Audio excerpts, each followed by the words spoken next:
Hello, welcome to TCFL Central and to the weekend review for round 2 of the playoffs. That was the divisional playoffs. So we'll get right into it. We'll take a look at all 4 games that were played last weekend. We have Detroit traveling in the green. Very close game. The green ends up winning 38-34. Take a look at the scoring drive. You see Detroit got out to a 14-point lead, then Green got their first touchdown. Detroit countered with a touchdown. Green scored again, and Detroit countered again. And then Green kicked a field goal at halftime, and it was 28-17. Green then came back with a touchdown and made it a one-possession game, 28-24. Detroit scored a touchdown to get their lead back up, and it's now 34-24. They didn't miss an extra point. Green then scored a touchdown early in the fourth to make it a 3-point game, and then with 6 minutes left in the fourth quarter, Green took the lead for the first time, 38-34. Detroit could not do anything about that, and the final ended up 38-34. Go down to the stats. Green had 400 plus yards to Detroit's 375. Passing wise, Green went over 300. Both teams rushed for over 100. Take a look at the passing. Murray threw 2 touchdowns for Detroit. Cook ran for 3 touchdowns for Detroit. Going on the Green side, Mahomes with his 300-yard game and 4 touchdown passes. Receiving Jones for Green at 9 for 2 touchdowns. Hurts had 4 for 2 touchdowns, so those were the 4 touchdowns by Mahomes. Detroit tried a couple. Receivers had 1 touchdown. We look through the stats. There's the play-by-play and the final lineups. Okay, next up was Akron traveled into New York. If I remember correctly, New York won both encounters against Akron during the regular season, but not this time, as Akron had a little bit of revenge and defeated New York handily 35-17. Take a quick look at the scoring drives. Akron got off to a 7-0 lead. New York kicked a field goal to make it 7-3. Akron kicked 2 field goals to make it 13-3. And then Akron scored a touchdown and made it 19-3 at halftime. Then Akron scored a field goal and a touchdown off of another punch return for Akron to make it a 29-3 game midway in the third quarter, and that was about it for this game. New York did score 2 touchdowns in the third and fourth, but unfortunately Akron came back with 2 more field goals to keep their lead, and the final ended up being 35-17. Okay, total offense, Akron had 318, New York nearly 300 at 298. Akron had a very balanced attack, as you can see, rushing 162 yards and passing 156, and New York threw for over 200. Take a look at the player stats. Nothing too much for Wilson. No interceptions, no touchdowns. Mayfield did throw for 200 and had 2 touchdowns. On the rushing side, Henry came close to 100 with 89 yards for Akron, but he scored 2 touchdowns. The New York side, no rushing touchdowns. And the best was Singletary at 52 yards. No passing touchdowns for Akron, so no receivers with touchdown, and there were 2 touchdown receptions for New York. Okay. Looks like there was a bunch of fumbles in the game, maybe 5. And here's the kickout return by Spencer, 78 yards, his only return of the day for a touchdown. And we'll go through the play-by-play, and we'll see the starting lineups and head to the game 3. Okay, the first 2 games were head-to-head. That makes the championship game this weekend on head-to-head. And Akron will be at Green. Let's switch over to the PC side, where Champion took on Winnipeg. And Winnipeg wins that one 38-13. Take a quick look. Winnipeg jumped out to a 21-0 lead and never looked back. Champions cut it to 21-10. But Winnipeg came back with another 10 points by the half, and they were already up 31-10 at halftime, and cruised. The Champion was only able to get a field goal in the third quarter. Final score, Winnipeg 38, Champion 13. Total offense, both teams racked up quite a few yards. Champion with 352, Winnipeg 466. Winnipeg ran for over 100 yards. Both teams passed for over 300. Okay, take a look at the individual players. We have Allen, 300 yards passing, no touchdown, and 1 interception. Tannehill for Winnipeg, 350 yards passing with 3 touchdowns. On the rushing side, it was Jones of Winnipeg with 85-yard game, plus he scored 2 touchdowns rushing. Hey, receiving side, Daniel did catch 9 for Champion. Cope for Winnipeg had 8. 3 different receivers had a touchdown for Winnipeg. If there's anything else that stands out. And there's the play-by-play. And there's starting lineup. Okay, the final game on the schedule last week was Putnam County traveling to Front Street. Final there, Front Street 36, Putnam County 27. Take a look at the scoring drive. Front Street got the early lead with a touchdown in the first, but missed the extra point. Putnam County came back to make with a field goal to make it 6-3. Front Street then scored 10 unanswered points to give them a 16-3 lead. Putnam County did score a touchdown on an 85-yard run by Cabrera. They cut the lead to a 1-possession game at 16-10. That was the halftime score. Then Front Street came out, scored a touchdown. Putnam County countered, and then Front Street scored the second touchdown in the third quarter. At the end of 3, it was 29-17. Putnam County then came back with a field goal early in the fourth to make it 29-20.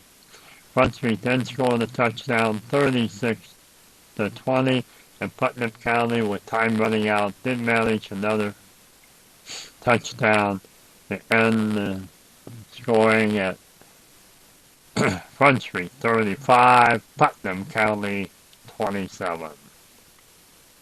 Take a look at drives. Front Street went over 500 yards total offense against Putnam County, and they had a tremendously efficient offense. 269 rushing, 256 passing. That may be the first time this year in the TCFL that team both rushed and passed for over 200 yards. May have to take a look at the stats and see if that is the case. Putnam County did well themselves. They had 250 on the ground and 195 in the air, and it just wasn't enough to stay up with Front Street. They had 333 offense. The Front Street's 518. Take a look at the passing. Stafford nearly got to 200 with 195, but he did throw 2 interceptions. Rogers did go over 200 with 256, and he threw 3 touchdowns.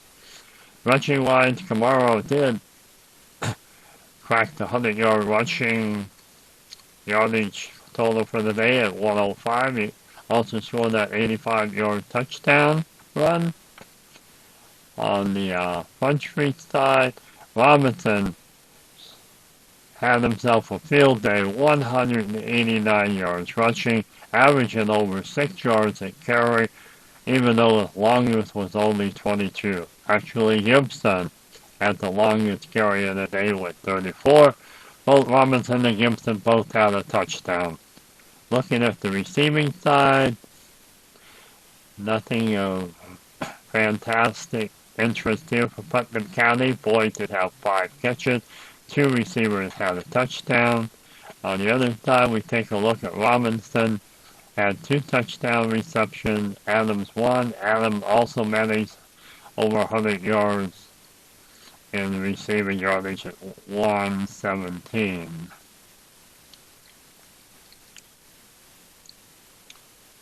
Okay. Take a quick look through the other stats. Nothing stands out. There's the play-by-play and the starting lineups for the game.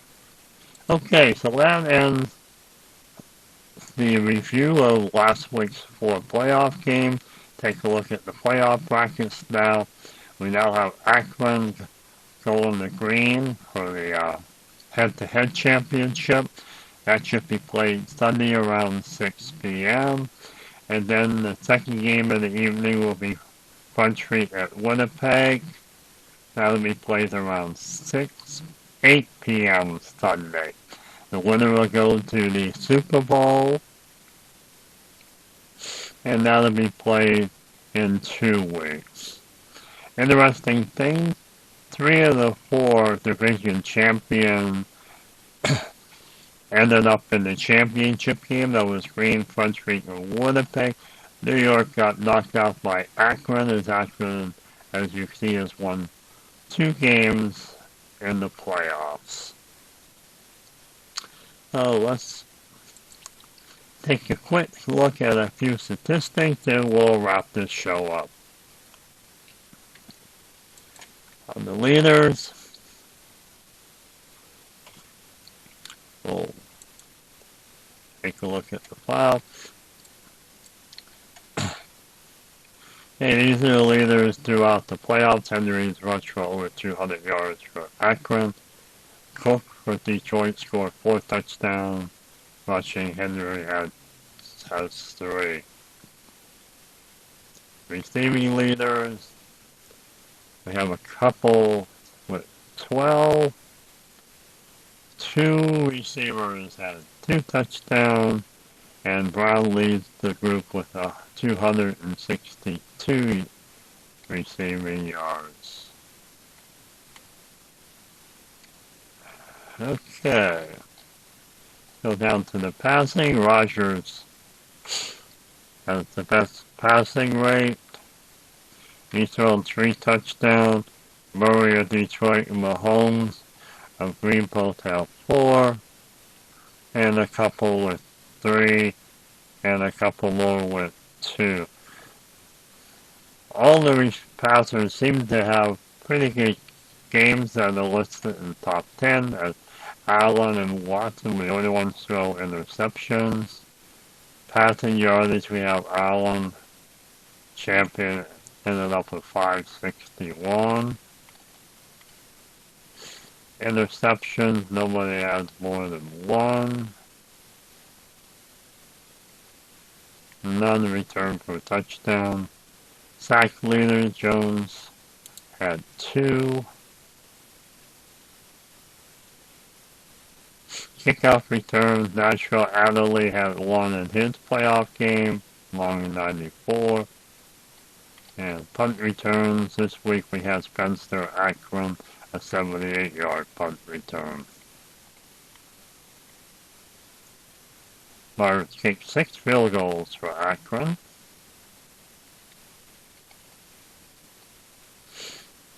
And punting leaders, Mike Fox is number 1 for U7. He's only punted twice. Okay, so that's the leaderboard for players, team stats.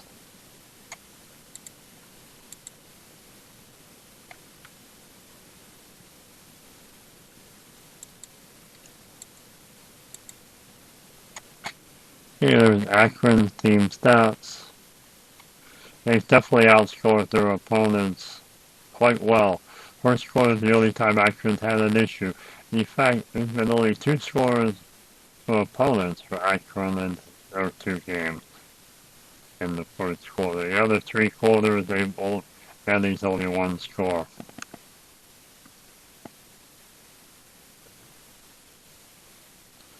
Okay. Any more stats for Akron? They're champion 2 games.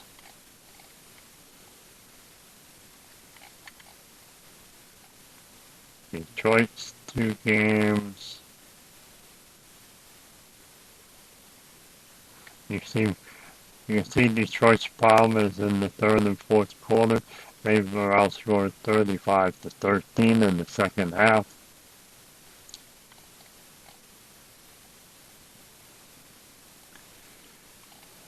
Red Street's 1 game.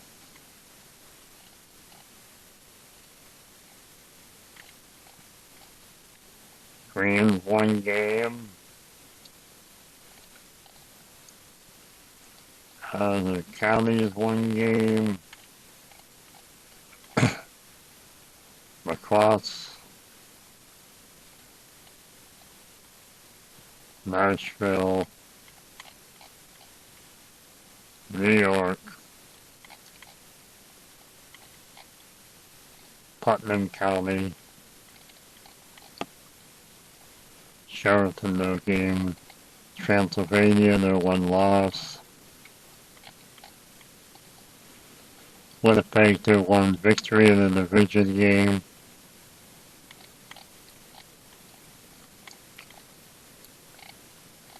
And Yosemite's 1 loss. The Detroit, a 32-31 game.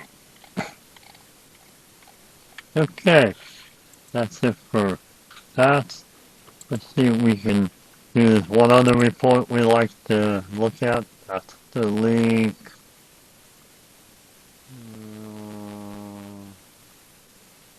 Oh, that's not what it is. Yeah, it's game recaps.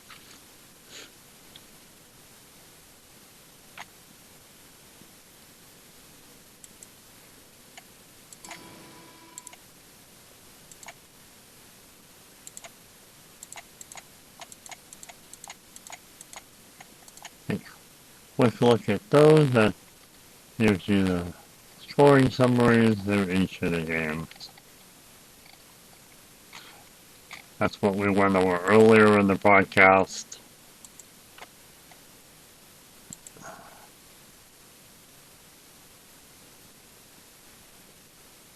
Big games, that's the other thing. Okay. Right. Okay, here we go. Rushing. Passing yardage, Watson has 400. Tannehill second so far in the playoffs with 352. You can see the other 2. Do the rushing. Have Robinson with a 189-yard game. And Henry 138. Just 3 rushers over 100 yards during the playoffs. And then we'll take a quick look at the receivers. And there's Brown's game against the Yosemite and Detroit, where he had 262 receiving yards. Okay. So again, just to wrap up the show, Akron will be playing at Green at 6 o'clock Sunday, and then Front Street travels to Winnipeg for their 8 o'clock Sunday championship playoff game in the TCFL. So, I think that's it from TCFL Central. We'll see you Sunday evening for the 6 o'clock and 8